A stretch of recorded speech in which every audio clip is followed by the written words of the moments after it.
দেখো বন্ধুরা, রাতের বেলায় শালিক পাখি। দেখো রাতের বেলায় 8টার পরে বাজে, দেখছি কি শালিক পাখি। দেখো ওই দোকানদার কাকুটা খেতে দেয়, তার জন্য দোকানদার কাকুটা দোকানে ওখানে যাচ্ছে। দেখেছো, ওই দেখো দোকানদার কাকুটা ওখানে খেতে দেয় বলে কাকুটার দোকানে যাচ্ছে পাখিটা। দেখো আবার এসছে তোমার দোকানে, আবার এসছে, খাবার দাও। আবার ও দিয়েছো মনে হয় না।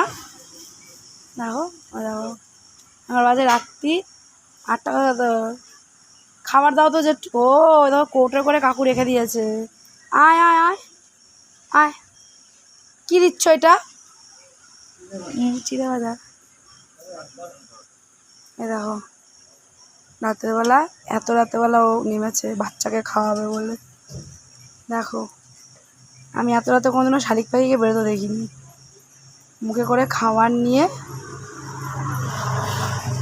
দেখো এই কাকুর দোকানে চেনে বলে ইনার দোকানে আসলো না, তোমার দোকানে আসলো। ওই দেখো ওই যে উড়ে চলে গেল, ওই যে বাসা, ওই যে বাসায় চলে গেল। পাখি বাচ্চাকে যে খাওয়াচ্ছে, দেখেছো? এর নাম মা। মায়েরা সব পারে, দেখেছো? শিশুকে খাওয়াবে বলে এত রাতের বেলায়, এখন বাজে রাত্রি 8টা 20। দেখেছো? চলো, ভালো থাকুক এরম পাখির ছানাগুলো। আর পাখির ছানার মা আবার এসছে, দেখো আবার এসছে ওই